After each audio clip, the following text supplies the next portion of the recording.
જય શ્રી કૃષ્ણ મિત્રો, હું છું કલા ગામી. મારી યુટ્યુબ ચેનલ ચાની રેસીપીમાં તમારા બધાનું સ્વાગત કરું છું.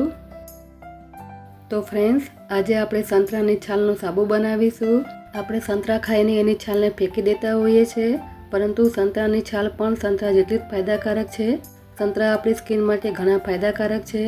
સંતરામાં વિટામિન સી ભરપૂર પ્રમાણમાં રહેલું છે અને સંતરામાં એન્ટીઓક્સિડન્ટ નામનું તત્વ રહેલું છે, જે આપણી સ્કિનના દાગ ધબ્બા દૂર કરવામાં મદદરૂપ થાય છે.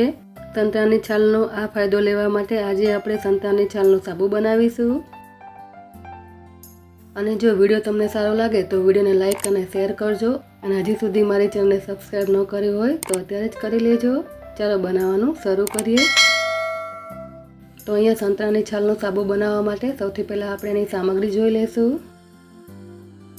સંતરાની છાલનો સાબુ બનાવવા માટે મેં અહીંયા ગુલાબજળ લીધું છે. ગુલાબજળનો આપણે જરૂર પ્રમાણે ઉપયોગ કરીશું. 4 નંગ વિટામિન ઈની કેપ્સ્યુલ લીધી છે. 4 નંગ સંતરા લીધા છે. તમારે જેટલી ક્વોન્ટિટીમાં સાબુ બનાવવા હોય તે પ્રમાણે તમે સંતરા લઈ શકો છો. 1 નંગ એલોવેરાનો ટુકડો લીધો છે અને સોપ બીટ લીધો છે. સંતરાની છાલના સાબુ બનાવવા માટે સૌથી પહેલાં આપણે સંતરાની છાલને અલગ કરવાની છે. હવે આપણે સંતરાના વચ્ચેના ગોળ ભાગને આવી રીતે કાપી લઈશું અને આવી રીતે ઊભા કાપા પાડી લઈશું. તો આવી રીતે ઊભા કાપા પાડવાથી સંતરાની છાલ ઇઝીલી ઉખડી જાય છે. તો આવી જ રીતે આપણે બધા સંતરાની છાલને કાઢી નાખીશું. મેં અગાઉ કેસુડાનો સાબુ બનાવવાનો વિડીયો મારી ચેનલ પર મૂકેલો છે, જેને તમારા સૌનો ખૂબ જ સપોર્ટ મળ્યો છે. કેસુડાના સાબુનો વિડીયો 60,000 કરતાં પણ વધારે દર્શકોએ જોયો છે. તો સૌનો ખૂબ ખૂબ આભાર. તમે મારા વિડીયો કયા સિટી અને શહેરમાંથી જોઈ રહ્યા છો એ મને કોમેન્ટ કરીને જરૂરથી કહેજો, જેથી મને ખબર પડે કે મારા વિડીયો ક્યાંથી જોઈ રહ્યા છે, જેથી હું તમને બધાને થેન્ક યુ પણ કહી શકું. અહીંયા મેં 4 સંતરાની છાલને કાઢી લીધી છે. તમે અહીંયા સંતરાની છાલને સૂકવીને પાવડર બનાવીને પણ સાબુ બનાવી શકો છો. સંતરાની છાલનો પાવડર ચહેરા ઉપર લગાવવાથી ખીલ દૂર થાય છે. હવે આ છાલના હાથેથી આવી રીતે નાના નાના ટુકડા કરી લઈશું, જેથી મિક્સરમાં સરસ રીતે ક્રશ થઈ જાય. તો અહીંયા મેં સંતરાના નાના નાના ટુકડા કરી લીધા છે. હવે આપણે એલોવેરાના ટુકડાને લઈ લઈશું. અહીંયા મેં એલોવેરાને સરસ રીતે 2 પાણીથી ધોઈને લીધો છે. હવે આપણે બંને બાજુથી કાંટાવાળા ભાગને કટ કરી લઈશું.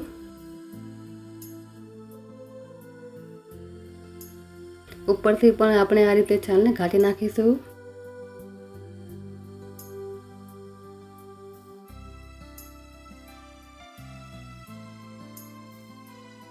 હવે આ રીતે એલોવેરામાંથી આપણે ચમચી વડે બધા જેલને કાઢી લઈશું. એલોવેરા આપણી સ્કિનને ઠંડક આપવાનું કામ કરે છે અને આનાથી ખીલ પણ નથી થતા અને ચામડી પર ગ્લો પણ સરસ આવે છે. ચહેરાની સુંદરતા વધારે છે અને ચહેરા પર ખીલના ડાઘ હોય એને પણ મટાડે છે. તો આપણે અહીંયા એલોવેરાના ટુકડામાંથી આ રીતનું જેલ કાઢી લીધું છે. અહીંયા મેં સંતરાના નાના ટુકડા પણ કરી લીધા છે અને એલોવેરાનું જેલ પણ કાઢી લીધું છે. હવે આપણે આગળની પ્રોસેસ જોઈશું. સંતરાની છાલને આપણે મિક્સર જારમાં ગ્રાઇન્ડ કરવાની છે. તો તેના માટે આપણે મિક્સર જારનો કપ લઈ લઈશું. મિક્સર જારમાં આપણે છાલને એડ કરી દઈશું.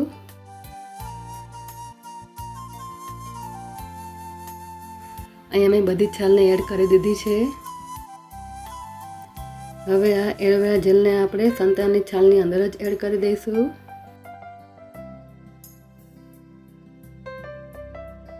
હવે આપણે આ મિક્સર જારમાં 2 ચમચી જેટલું ગુલાબજળ એડ કરીશું. વધારે ગુલાબજળ આપણે એડ નથી કરવાનું. ગુલાબજળનો ઉપયોગ કરવાથી ચામડી સુવાળી બનાવે છે, ઠંડક આપે છે અને કુદરતી રીતે મુલાયમ આપે છે. હવે આ બધી વસ્તુને આપણે સારી રીતે ગ્રાઇન્ડ કરી લઈશું.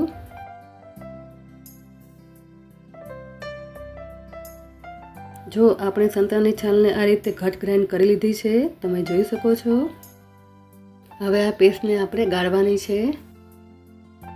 આ પેસ્ટને ગાળવા માટે આપણે એક બાઉલ લઈ લઈશું અને એની ઉપર આપણે ચાળણી મૂકી દઈશું. હવે બધી પેસ્ટને આપણે ચાળણીમાં લઈ લઈશું અને ચમચાથી ઘસીને આવી રીતે ગાળી લઈશું.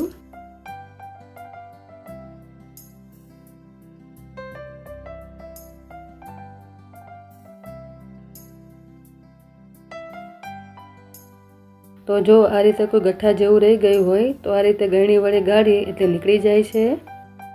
તો આવી જ રીતે આપણે ચમચીથી ઘસીને બધી પેસ્ટને ચાળી લઈશું. તો જો અહીંયા આપણી સોફ્ટ અને સ્મૂથ પેસ્ટ તૈયાર થઈ ગઈ છે. હવે આપણે લઈશું વિટામિન ઈની 4 ટેબ્લેટ. હવે આની અંદર આપણે વિટામિન ઈનું જેલ એડ કરી દઈશું. આ જેલ એડ કરવાથી આપણી ચામડી ઉપર એકદમ સરસ ગ્લો અને ચમક આવે છે. વિટામિન ઈની કેપ્સ્યુલથી ચહેરા પરની કરચલીઓ પડી ગઈ હોય તો તે સ્કિનને ટાઈટ કરે છે. હવે બધું સરસ રીતે મિક્સ કરી લઈશું. જો તમારી સ્કિન ઓઇલી ન હોય તો તમે અત્યારે 2 ટીપા બદામનું તેલ ઉમેરી શકો છો અથવા કોપરેલના 2 ટીપા ઉમેરી શકો છો. પણ હું અહીંયા અત્યારે એક પણ તેલ નથી ઉમેરતી કારણ કે મારી સ્કિન બહુ ઓઇલી છે. તો આપણે તૈયાર થયેલી પેસ્ટને તાળમાં મૂકી દઈશું. અહીંયા મેં સાબુ બનાવવા માટે 500 ગ્રામ જેટલો સોપ બેઝ લીધો છે. અત્યારે તો સોપ બેઝ ઓનલાઈન પણ મળી જાય છે. હવે આ સોપ બેઝને આપણે નાના ટુકડામાં કટ કરી લઈશું. તો આવી રીતે નાના ટુકડા કરવાથી સોપ બેઝ જલ્દીથી ઓગળી જાય છે. તો ફ્રેન્ડ, સોપ બેઝ છે તે સાબુ જમાવવાનું કામ કરે છે. અહીંયા મેં સોપ બેઝના આવી રીતે નાના ટુકડા કરી લીધા છે. હવે આ ટુકડાને આપણે એક ડીશમાં લઈ લઈશું.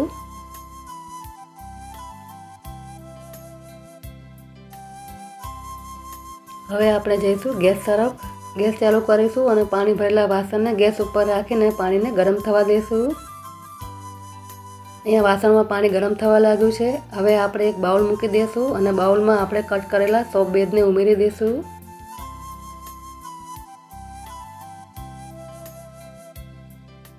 તો ફ્રેન્ડ્સ, અહીંયા પાણી જેમ ગરમ થશે એવી રીતે આપણો સોપ બેઝ પણ ધીમે ધીમે ઓગળતો જશે.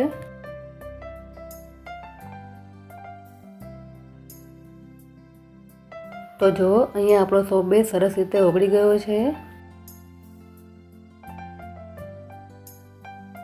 હવે આપણે જે એલોવેરા અને સંતરાની પેસ્ટને તૈયાર કરી હતી એને આપણે આમાં એડ કરી દઈશું.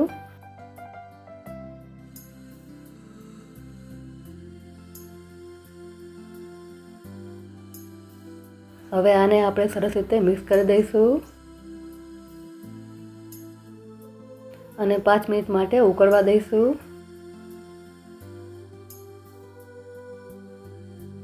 તો અહીંયા બધું સરસ રીતે મિક્સ થઈ ગયું છે. હવે આપણે ગેસને બંધ કરી દઈશું અને બાઉલને બહાર કાઢી લઈશું.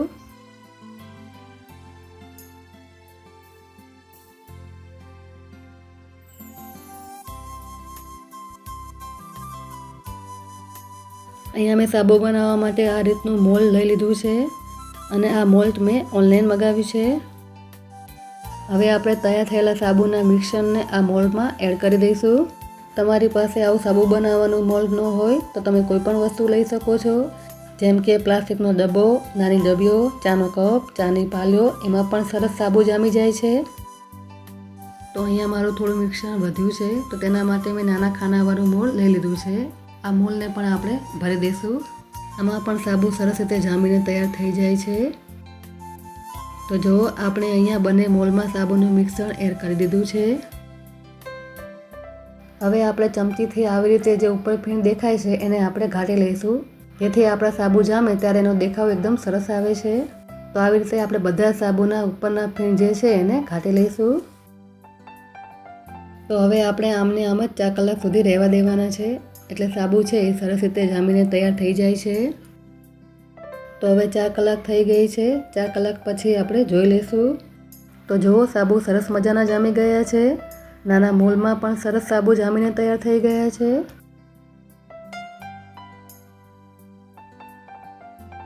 તો હવે આપણે મોલ્ડમાંથી સાબુને ઘાટી લઈશું. જુઓ, બન્યા છે ને એકદમ સરસ સાબુ. બહારના સાબુ ભૂલી જાઓ તેવા સાબુ, એકદમ નેચરલ હોમમેડ સાબુ બન્યા છે ને.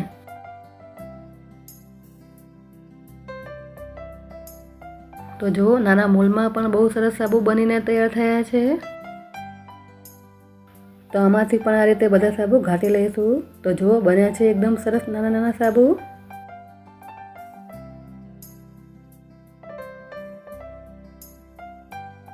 તો અહીંયા આપણે સંતરાની છાલમાંથી એકદમ નેચરલ હોમમેડ સાબુ બનીને તૈયાર થઈ ગયા છે.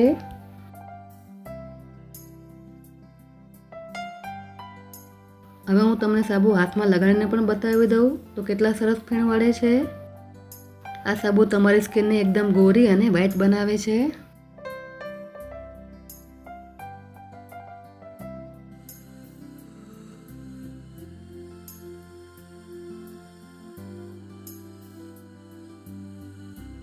અહીંયા તમે જોઈ શકો છો સાબુમાંથી સરસ ફ્રી મળ્યા છે.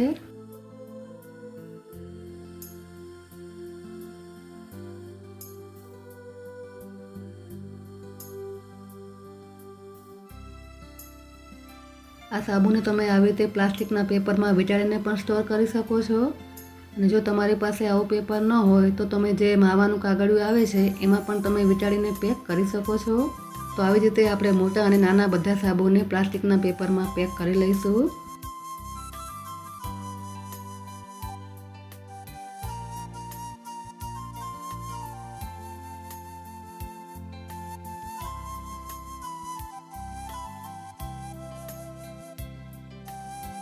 તમે પણ આ રીતે સંતરાની છાલમાંથી ઘરે સાબુ બનાવીને તૈયાર કરી શકો છો.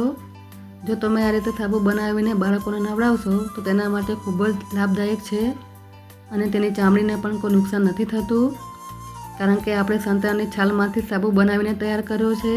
આમાં કોઈ બીજું આપણે કેમિકલ નથી ઉમેર્યું. તો તમે પણ એકવાર ચોક્કસથી ઘરે આ રીતે સાબુ બનાવીને ટ્રાય કરજો.